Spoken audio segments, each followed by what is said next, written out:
Meu querido, olha aqui. Olha aqui, meu querido. Paulinho da Força, que tá mais para direita que qualquer um, mas enfim. Paulinho da Força também entrou com mandado de segurança ali no Supremo Tribunal Federal para derrubar e parar, suspender o andamento da proposta de emenda à Constituição 28, que é a emenda mais absurda que eu já vi na minha vida. Estabelece lá que o parlamento vai poder derrubar a decisão do Supremo Tribunal Federal. É só fechar o Supremo Tribunal Federal, então. Fica mais fácil, dá menos trabalho.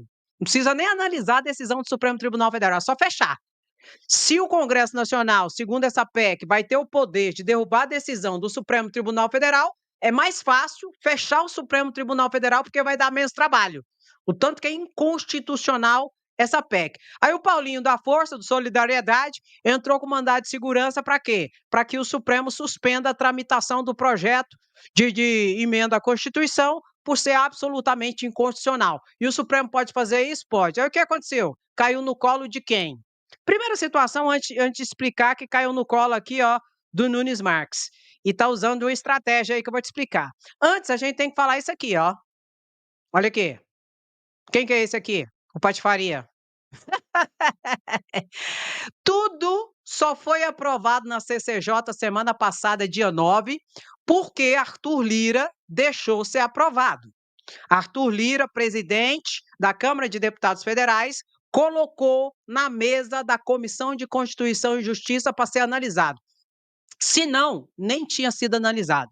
Mas Arthur Lira deixou ser analisado. E a gente sabe por quê, né? Porque ele quer ali ver se faz cócegas no Supremo Tribunal Federal. Chantagem, né? Chantagem, revantismo, vingança, porque Flávio Dino e o plenário do Supremo Tribunal Federal, por unanimidade, decidiu suspender o pagamento das emendas PIX. Então ele deixou esse trem passar. Aí o da Força entrou com mandato de segurança, caiu no colo aqui, ó, de Nunes Marques. Pelo sorteio lá, pela lista lá, tal, caiu Nunes Marques. Nunes Marques vai decidir, pelo menos era para ele decidir, se é para suspender ou não a tramitação dessa proposta de emenda à Constituição, que é absolutamente inconstitucional. E por meio de mandato de segurança, a via eleita cabível, pode sim pedir a suspensão da tramitação de um projeto de emenda à Constituição absolutamente inconstitucional. Pode, pode. E o Supremo pode, pode. Aí o que o está estudando fazer aqui, ó? Ele está estudando pedir mais informações da Comissão de Constituição e Justiça, porque, para que e quando desse tipo de projeto, de proposta de emenda, e concomitantemente a isso, ele está avaliando que ele não vai julgar isso. Uai, André, como assim, André, não vai julgar isso? É, falta coragem, né, meu querido? Porque se fosse um Flávio Dino da vida, ou se fosse um Alexandre de Moraes da vida, ia julgar e ia mandar suspender. E pronto, e acabou. Aí o que que ele vai fazer, segundo minhas fontes, ele vai pedir mais informações para a CCJ, para Caroline de Tone, bem como para Arthur Lira. Pedido feito esses esclarecimentos, ele vai mandar aqui primeiro para o Procurador-Geral da República, para o PGR. Ele quer saber qual é o posicionamento do PGR. PGR, suspende, não suspende, é condicional, não é condicional, tal e coisa. E depois dele ter informações da Câmara de Deputados Federais, o parecer do PGR, aí ele vai decidir, André. Segundo minhas fontes, disse que ele não vai decidir. Só podia ser bolsonarista, né? Frouxo e covarde. Ou seja, me perdoa, senhor. Aí o que ele vai fazer? Diz que ele vai mandar para o plenário do Supremo Tribunal Federal. Porque, a priori, o que ele tinha que fazer? Ele tinha que dar uma decisão monocrática. Aí, depois que ele desse essa decisão, essa situação ia para a segunda turma do Supremo Tribunal Federal, que é composta por 5 ministros, que ele faz parte. Só que diz que ele não vai decidir, mas ele vai ter que decidir. Ele é o relator, ele vai ter que dar o parecer dele. Só que ele vai fazer o quê? Ele vai mandar para o Supremo Tribunal Federal. Ele vai mandar para o plenário do Supremo Tribunal Federal. e vai jogar a batata quente no colo do presidente do Supremo Tribunal Federal, Luiz Barroso. Por quê? Porque ele mandando para o plenário do Supremo Tribunal Federal, quem vai decidir se vai colocar na pauta para julgamento logo ou não, vai ser o presidente Luiz Barroso. Luiz Barroso pode deixar engavetado lá e deixar o pau quebrar lá na Câmara de Deputados Federais no Congresso Nacional. Ou ele pode colocar imediatamente na pauta, já analisar e já decidir suspender a tramitação da proposta de emenda à Constituição 28 e acabar com essa palhaçada. E pronto, acabou. Então, assim, Nunes Marques não está querendo muito desgaste, mas ele vai jogar a batata quente para o ministro presidente do Supremo Tribunal Federal, Luiz Barroso, para que o plenário, os 11 ministros do Supremo Tribunal Federal, decida. Agora, eu vou ter que falar. Essa postura de Nunes Marques só está ocorrendo porque é Nunes Marques. Porque é Nunes Marques. Assim como eu acho que seria a mesma postura de André Mendonça. Se brincar, nem André Mendonça ia fazer isso aqui. Ia decidir logo, está suspenso. Absolutamente inconstitucional. Isso fere cláusula pétrea da independência e autonomia dos poderes. E não existe Estado Democrático de Direito em que o Poder Legislativo pode derrubar a decisão da Suprema Corte. Não existe isso. É o contrário. Em qualquer democracia do mundo, é o contrário. É a Suprema Corte que derruba decisões de parlamento e de executivo. Não é executivo ou legislativo derrubar decisão de Suprema Corte. Isso é ditatorial, isso é golpe.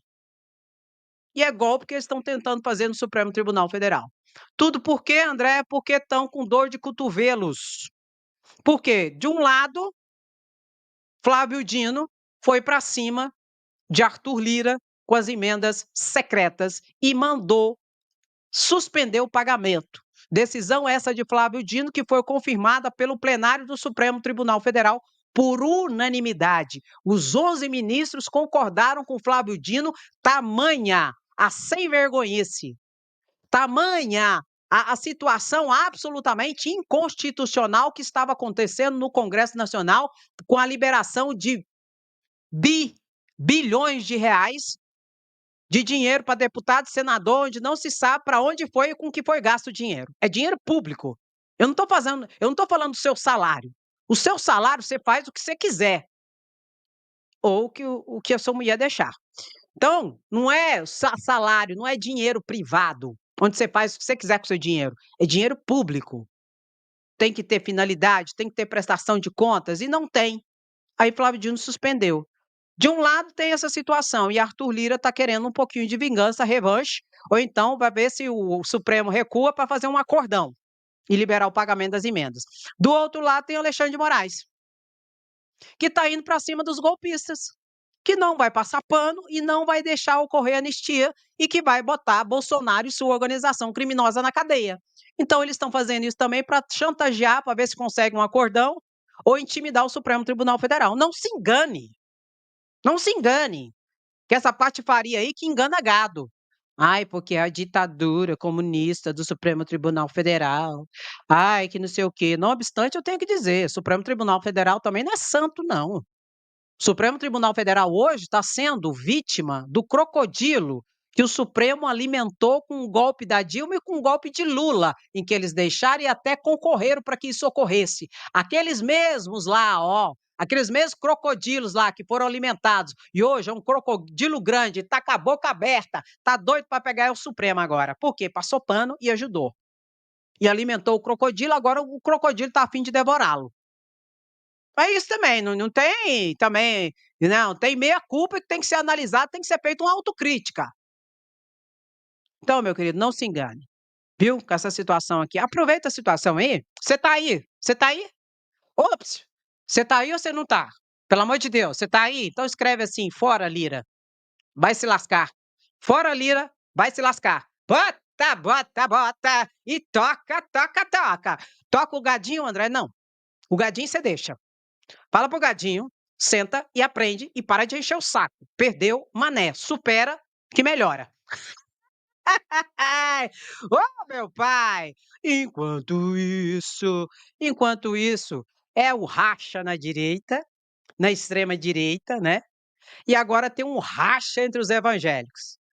Lula, ele ali pegou e sancionou a lei do dia da música gospel, aí tinha um monte de evangélicos lá, oração por Lula, e acabou dividindo a bancada evangélica e irritou Malafaia. Uai, mas por quê? Eu acho que o Malafaia queria estar presente e não foi convidado. Acho que foi alguma coisa assim, entendeu? E eles ficaram muito chateados e grilados com o deputado federal Ottoni de Paula. Olha o que que Ottoni de Paula falou, gente. Aí, antes de eu ler aqui, a gente não pode esquecer. O que que esse povo falava que Lula ia fazer? Fechar a igreja, prender cristão, perseguir cristão, fechar templos religiosos, perseguir os evangélicos, dizia tudo isso. Em 2018, 2022, em pleito eleitoral. Dizia isso, não era? Ó, o Ottoni aqui, que inclusive eu não posso deixar de falar, que esse Ottoni aqui também já bateu demais em Lula, por causa de Bolsonaro, né? Agora ele tá mudando, ele tá mudado. Será que ele converteu o coração dele? Olha o que que ele disse. Ai, ai. Nossas escolhas são pautadas em crenças e valores. Não temos um dono, senhor presidente. Somos um corpo plural em nossa visão de mundo, a partir do nosso entendimento das Santas Escrituras, disse Ottoni. Ele também agradeceu a Lula por ter aprovado e sancionado a Lei de Liberdade Religiosa no seu primeiro governo. As igrejas e organizações religiosas passaram, graças ao Senhor, ao sancionar aquela lei, a ter personalidade jurídica. Vou resumir para vocês. Lula, até hoje, na história do Brasil, foi quem sancionou a lei mais importante para as entidades religiosas, que foi no seu primeiro mandato. Lula nunca perseguiu cristão, nunca fechou igreja, nunca nada disso. E ele sancionou a lei que criou a possibilidade e a necessidade das igrejas se tornarem pessoas jurídicas, que a partir desse momento começaram a ter imunidade tributária. Foi graças a essa lei de Lula, do seu primeiro mandato, que as igrejas começaram a poder usufruir da imunidade tributária estabelecida na Constituição Federal de 1988. Foi a lei mais importante para as entidades religiosas até hoje aprovada no Congresso Nacional e sancionada pelo presidente Lula. Só que isso eles não falam, né, falou agora. Não sei nem por que que o Ottoni falou isso agora, porque o que eles falam é o quê? Para enganar e manipular o gadinho e as pessoas de boa fé, dentro dos templos religiosos, em troca do tomar lá da cá, da mamata, dos privilégios, etc e tal. Falava que o povo de esquerda quer perseguir os cristãos, vai fechar a igreja, vai prender pastor, toda aquela situação que é mentira. Aí o que aconteceu? Silas Malafaia ficou meio chateado, porque Silas Malafaia acredito que queria estar no evento. André, isso não é verdade que você está falando. Silas Malafaia não ia querer estar num evento desse, não. Olha o que que Silas Malafaia, depois que ele ficou sabendo desse evento. Olha aqui, meu lindo e minha linda. Bota, bota. Silas comentou, Silas Malafaia, né? Não é um gesto, é uma agenda em que a lei sancionada tem a ver com o nosso segmento. O deputado Ottoni de Paula, a meu pedido, olha aqui, ele não queria estar fora, né? Ele não queria estar fora. Deputado Ottoni de Paula, a meu pedido, essa foi uma propositura, uma proposição trabalhada por nós. É justo que na sanção estivéssemos representados. A sanção é presidencial, mas a luta foi nossa no Congresso Nacional. Aí ele não quis ficar por baixo, né, ele não quis ficar por baixo da situação e nem excluído desse grupo de evangélicos que estão se aproximando de Lula. Olha, eu não vou mentir, Eles estão aproximando porque eles estão enxergando a verdade, Andréia? Não sei. Ou será que eles estão aproximando porque eles querem o toma lá da cá, a mamata, cargo? Hã? Eu não sei. Esse tipo de análise você vai ter que fazer. Eu digo o seguinte, que eu não vejo por que confiar nessas pessoas, como, por exemplo, o Ottoni de Paula. Não tem por que confiar numa cobra caninana dessa. Aqui eu já estou dando a minha opinião. Por quê, Andréia? Porque se você pesquisar, eu não vou botar, eu achei aqui, a minha equipe aqui trouxe uns 3 vídeos dele, metendo um cacete na esquerda, no mundo progressista, nos democratas e dizendo, inclusive, as mesmas narrativas dos bolsonaristas extremistas, que inclusive ele é. A não ser que converteu agora, o Ottoni, que a esquerda persegue igreja, que a esquerda não sei o quê, não sei o quê, não sei o quê. Então, na minha humilde opinião, não tem por que confiar nessa trupe. Eu não estou a dizer aqui que as pessoas evangélicas não são de confiança. Eu estou dizendo que essas pessoas não são. Dentro do campo evangélico, assim como qualquer religião, tem pessoas maravilhosas, assim como tem bandidos, canalhas e pilantras, e verdadeiros mercenários da fé, que usam para ali, ó, ter o toma lá da cá, ter um cargo, ter um lote, ter money haves, tal e coisa, usam do seu poder com os fiéis para manipulá-los e usá-los ao seu bel prazer, fazendo dos púlpitos de adoração verdadeiros palanquetes de politicagem rasteira de quinta categoria, tudo em troca do faz-me rir, da mamata, usando da boa fé dos fiéis. Isso existe em tudo quanto é lugar em relação a entidades religiosas. E no campo evangélico é de forma mais recrudescida e ampliada, notadamente porque se entreveram ali dentro da política. Aí dizem que é para defender os evangélicos e Jesus. Jesus já saiu dessa patifaria há muito tempo. Agora Lula, André, e agora você tem que falar de Lula. Lula precisa de fazer alianças. E, querendo ou não, gostando ou não, eu concordando ou não, os religiosos hoje, no Congresso Nacional, é a segunda maior bancada. Interessante demais, né? Muito interessante. Vou repetir. Os religiosos hoje são a segunda maior bancada. Tem o segundo maior número de deputados federais e de senadores. E Lula precisa fazer alianças, inclusive com eles, ou especialmente com eles. A primeira, qual que é a primeira bancada, André, que tem maior número de deputados e senadores? Adivinha? É aquela elite que eu te falei, que está lá em cima, que menos paga tributo no Brasil. Qual foi a primeira elite que eu falei para vocês que é a principal no Brasil que menos paga tributo? O agro, a bancada rural, a bancada do latifúndio, a bancada do agro, que mata, que não é pop.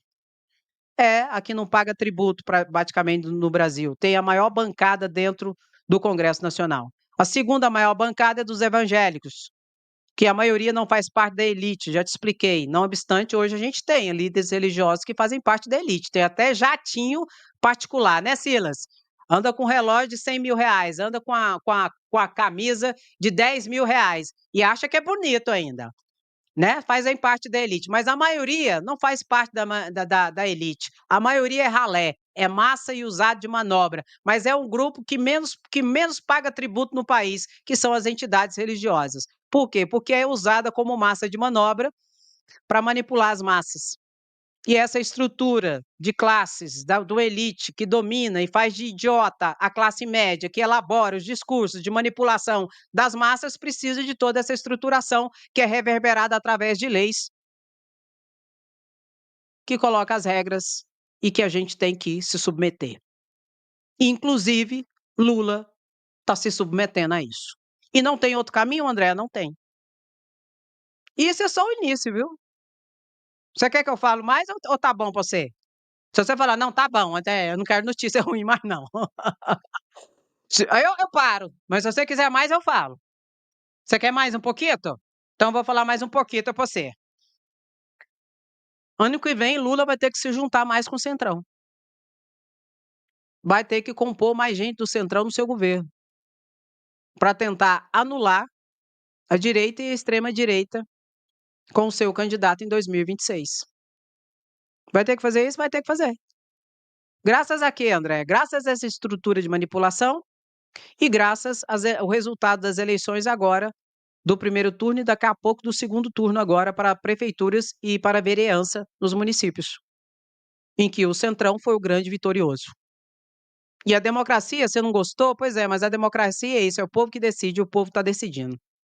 Ai, André, mas o povo está sendo manipulado, o povo não está sabendo nem o que está fazendo. É o pobre de direita, André. Isso não existe, votando. Pois é, mas é assim que funciona. E é assim que é, até ter consciência política, crítica, para fazer realmente uma escolha livre dessas amarras e dessas cegueiras que a elite impõe através de uma classe média vendida, porque está numa posição cômoda de privilégios e de status.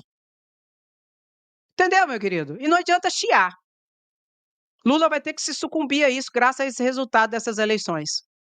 E para agravar toda a situação, tem um grupo de extremistas que fica 24 horas tentando sabotar o governo Lula. Eu já estou avisando aqui para a gente ter uma postura racional. Vou tirar isso aqui. Deixa eu te falar uma coisa. Presta atenção no que eu vou dizer para você. Tem uma extrema-direita. Tem? Tem. E ela é chamada de extrema por quê, Andréa? Porque ela não pensa, ela não raciocina, ela não tem senso crítico. Mas tem uma extrema esquerda também, que ela não raciocina, que ela não pensa, que ela não tem senso crítico, que ela quer, porque o jeito seja do jeito que ela quer, mas não tem como. Nesse sistema que está, não tem como. Então a gente tem que ter um campo equilibrado, de entender e confiar que Lula sabe o que faz. Porque se Lula não fizer o que tem que ser feito, ou eles derrubam ele com um novo golpe, porque ele está colocando o pobre no orçamento. E colocou o pobre no orçamento, tenta fazer justiça social, eles derrubam o presidente. Já expliquei para vocês isso. Então, mas ele está fazendo. Mas ao mesmo tempo ele está tentando compor, para ele não derrubar. Porque ou eles vão derrubar ele com golpe, ou então eles vão derrubar ele em 2026. E Lula vai fazer o que for necessário para não perder as eleições de 2026. Porque se ele perder, ele vai entregar o Brasil novamente para a extrema-direita. Porque, não sei se você sabe, Bolsonaro já está fazendo campanha, porque antes é o seguinte, Bolsonaro já caiu aquele discurso dele, de que eu vou ser o candidato em 2026, que eu vou ficar elegível, porque não sei o quê, não sei o quê. Ele já parou de tentar enganar o gadinho. Agora ele já está fazendo o quê? Está chamando os governadores. Vem cá, porque vai ser o candidato quem eu deixar, tem que pedir benção para mim, porque não sei o quê, porque não sei o quê, não sei o quê. Já Já reconheceu que não tem jeito. Só que ele precisa fazer esse jogo, porque senão ele perde lugar na política. E ele pode fazer um extremista, sim, junto com a direita. E Lula vai fazer o quê, então? Pegar o centrão para ele. Porque se essa direita, essa extrema-direita, pegar o centrão, acabou. Ai, Andréia, mas o partido de esquerda, Andréia, como que faz?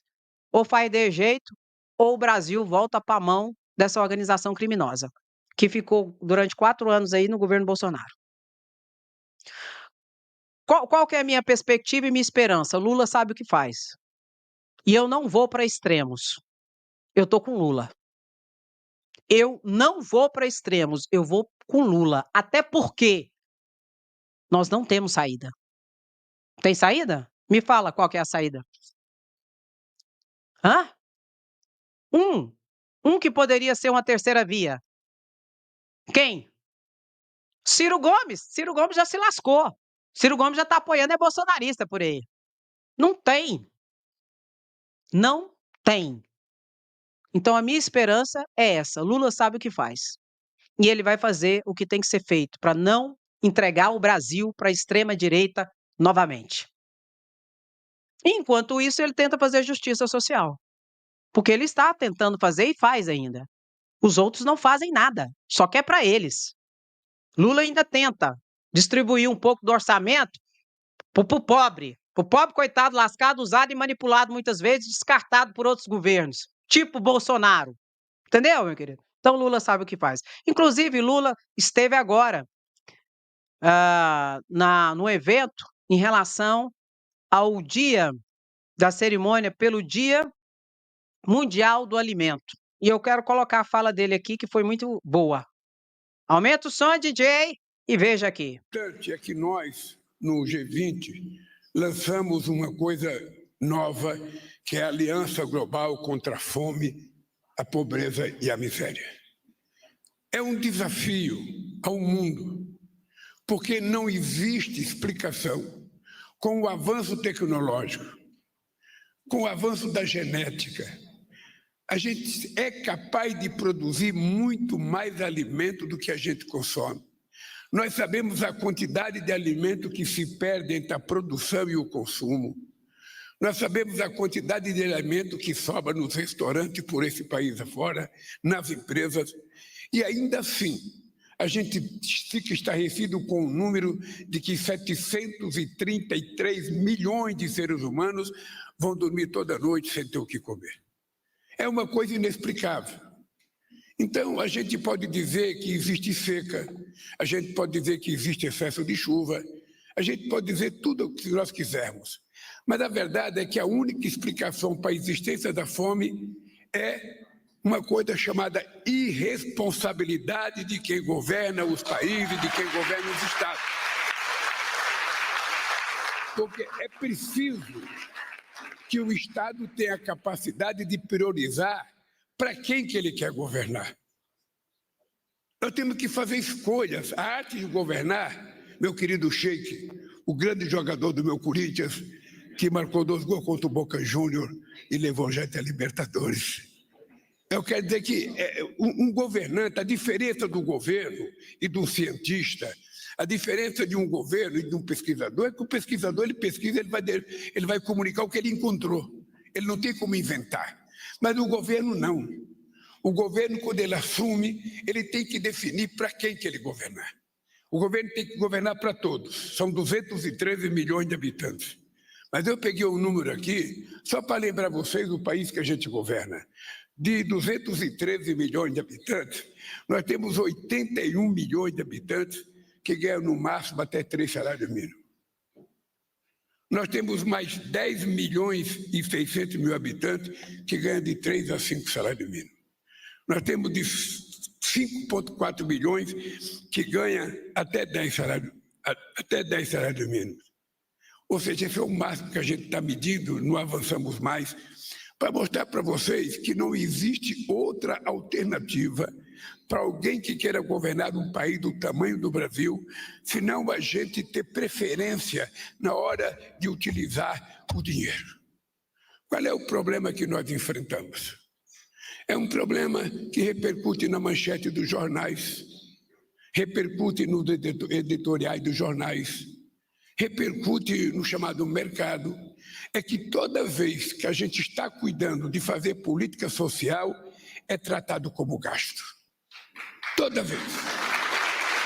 É inacreditável. Mas isso não é à toa. Isso não é à toa. Essa foi uma doutrina de palavras criada para induzir a gente a determinados erros. Se o empresário está gastando dinheiro para fazer uma fossa séptica, não aparece na empresa como gasto. O empresário vai fazer um discurso dizendo: eu estou investindo nas condições de melhoria de qualidade de vida dos meus trabalhadores. Se ele pega dinheiro para fazer o piso, ele troca um piso por outro piso, nunca vai aparecer que é gasto. Vai aparecer o empresário dizendo: eu estou fazendo investimento para cuidar da segurança dos meus trabalhadores. E assim por diante. Mas no caso do governo, do Estado e da Prefeitura, é o seguinte: você vai colocar mais dinheiro na saúde, é gasto. Você vai colocar mais dinheiro na educação, é gasto. Você vai colocar mais dinheiro para cuidar dos pequenos e médios produtores rurais, da pequena agricultura, é gasto. Você vai colocar dinheiro na educação, é gasto. Eu vou dar um exemplo para vocês. Nós descobrimos que 480 mil alunos do ensino médio desistem da escola todo ano porque não tem condições, sai da escola para ajudar o orçamento do pai, o orçamento familiar. Qual é a atitude que um governo tem que tomar? Aceitar isso como natural ou criar um programa para fazer com que esse jovem seja incentivado a continuar na escola. Nós criamos um programa pé de meia que dá uma poupança para esses alunos. É tido como se fosse gasto e não como investimento. Agora, nós descobrimos outra coisa que vai entrar em discussão na minha pauta semana, quando eu votar agora dos BRICS, que é a questão dos professores.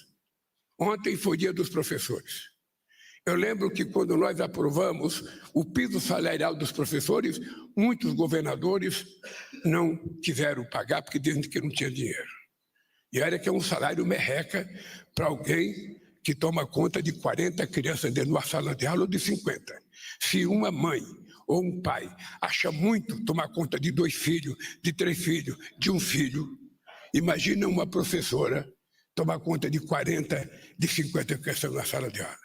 Essa profissão que já foi nobre, ela está sendo destruída, porque nós descobrimos que ninguém quer ser mais professor. Nós vamos ter que criar um programa de incentivo para os alunos que prestaram o Enem fazerem um curso para se transformar em professores, porque ganha muito pouco, tem muito trabalho e as pessoas não querem. Se há 40 anos atrás ser professor era motivo de festa, era o jovem bem-sucedido de uma cidade do interior, a professora era motivo de música, de enredo para grandes músicas brasileiras, hoje não. Hoje não, ganha muito pouco e sofre muito. E muitas vezes não tem um reconhecimento. E ela não tem que cuidar apenas da educação, ela tem que cuidar da educação, ela tem que saber se o aluno está alimentado, ela tem que saber as condições do aluno. Às vezes o aluno tem um monte de coisas que não é da professora, mas ela tem que cuidar. E a questão da comida. A questão da comida, as pessoas perguntam por que o Lula se preocupa com esse negócio de fome, por que o Lula se preocupa desde 2003 que eu coloco isso na minha prioridade. É porque eu sei o que é uma criança e dormir sem ter o que comer.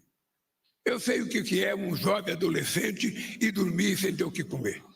Eu sei o que é você passar o final de semana sem ter um bocado de feijão para colocar no fogo. Isso é por conta da pobreza, é por conta da falta de recursos, não é porque quer. Eu tenho dito todo santo dia, as pessoas pensam que os pobres gostam de ser pobres. As pessoas pensam que quem tem fome gosta de ter fome. Ninguém gosta de ter fome. Ninguém gosta de ser pobre. Ninguém gosta de comer mal. Ninguém quer comer comida poluída. A gente quer comer as coisas boas. A gente quer fazer aquilo que é melhor. A gente quer se vestir bem, quer comer bem, quer ganhar bem, quer trabalhar bem, quer morar bem. É preciso inverter essa lógica de achar que nós, os pobres desse país, sabe, gostam de ser pobres. E aí a questão da fome. A fome é o ponto crucial, daí meus parabéns ao Paulo Teixeira, ao Hélito, ao Conselho. O Conselho foi uma das poucas instituições que sobreviveu ao golpe e sobreviveu ao bolsonarismo, porque continuou funcionando às duras penas, mas funcionou. Eu quero dizer para vocês que nós estamos fazendo um gesto nobre. Acabar com a fome no Brasil e acabar com a fome no mundo não deve ser motivo de orgulho, é obrigação moral, ética, política e até humanista. É isso que nós estamos fazendo. Nós estamos querendo trazer o humanismo de volta na governança e na execução dessa governança. Por isso, Wellington, por isso, Paulo Teixeira, por isso, Conselho, por isso, Márcio, por isso, companheiros, por isso, Embrapa, que está aqui, por isso, Soninha, Guajajara. Eu quero dizer para vocês, hoje é um dia muito feliz, porque eu participei do lançamento do programa Fome Zero, há muitos anos atrás, na Câmara de Vereadores de São Paulo, sabe, onde eu pensei que a gente ia mostrar hoje aí o filme feito pelo um cineasta do Rio Grande do Sul, chamado Ilha das Flores, para a gente saber do que a gente está falando quando fala de fome. Mas não passou, eu falei, mas acho que ninguém lembrou de passar, mas tudo bem. Eu quero que vocês saibam que isso que nós estamos fazendo aqui é o mínimo que a gente pode fazer para transformar esse país num país justo, num país em que as pessoas têm orgulho de aqui viver, daqui trabalhar, daqui criar os seus filhos e daqui progredirem, porque o sonho de todos nós é progredir na vida e não retroceder. Um abraço a todos vocês, que Deus nos abençoe. Ótimo. Pegou o código? Você, pobre de direita, pegou o código? Deixa eu te falar. Um governo de esquerda tem problemas como qualquer governo de direita e tal e coisa. Mas o governo de esquerda entende o seguinte, que o progresso é você trazer igualdade, é você colocar o pobre no orçamento e tentar fazer justiça social. Isso é um governo de esquerda. E o discurso de Lula hoje, no Dia Mundial do Alimento, expressa isso. O governo de direita, progresso para ele é a elite tá mais rica e a classe média mais satisfeita. E o povo, Andréia, que se lasque. Esse é o governo de direita. E o governo de extrema direita, Andréia, a elite satisfeita, a classe média calada, conformada e manipulada ao extremo, e o povo chicote no lombo. Essa é a diferença.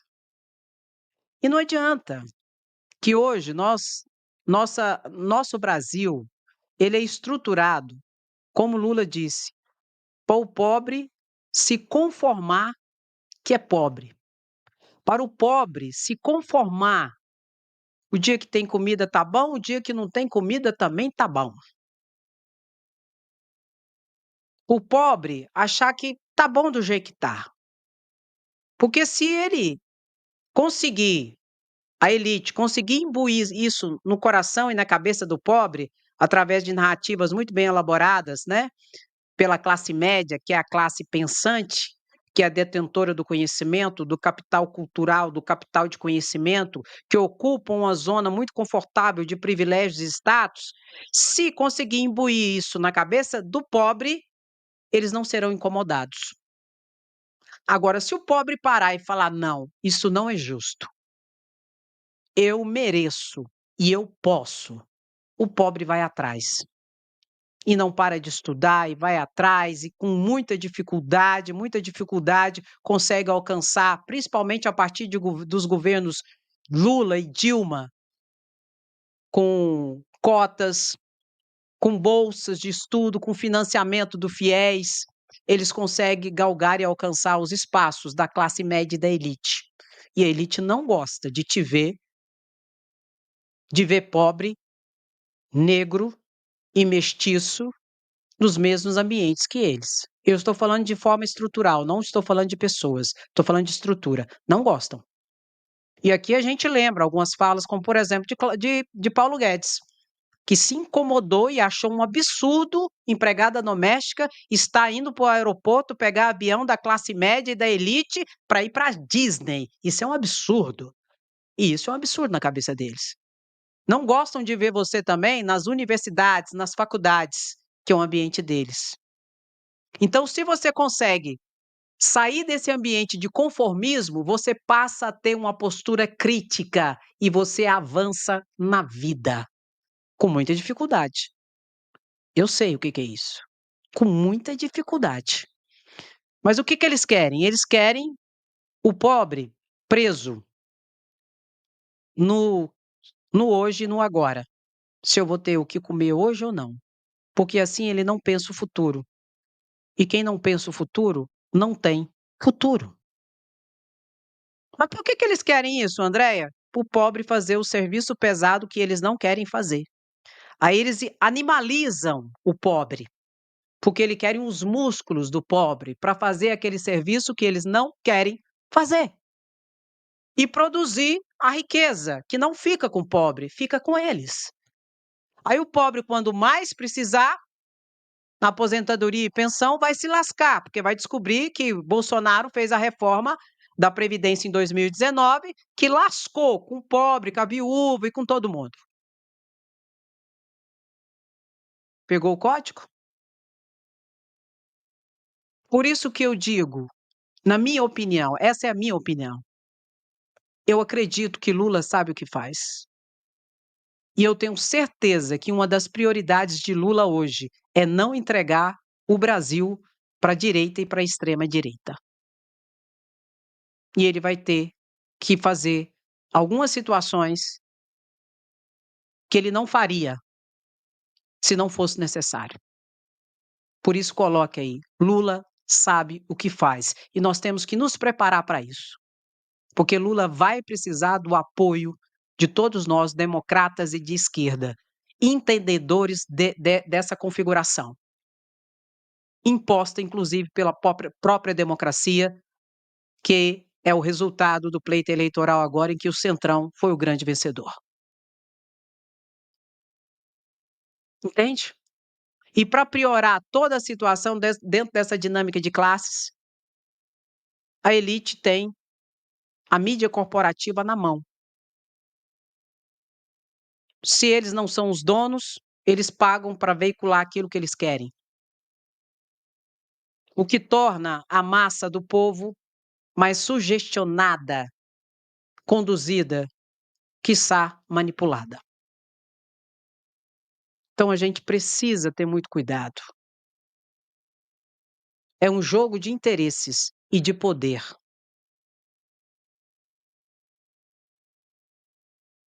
Pegou o código? Ótimo. Meu querido, minha querida, dá aquela paradinha. Toca, toca, toca. Toca o gadinho? Não. O gadinho você fala, senta e aprende. Senta e aprende, criatura. Agora, você toca, toca, toca no like. E bota, bota, bota. Lula sabe o que faz. E se eles acham que Lula é besta, vão cair do cavalo. Quando acordar, Tarcísio não vai, não. Viu Rede Globo? Viu SBT? Viu Record?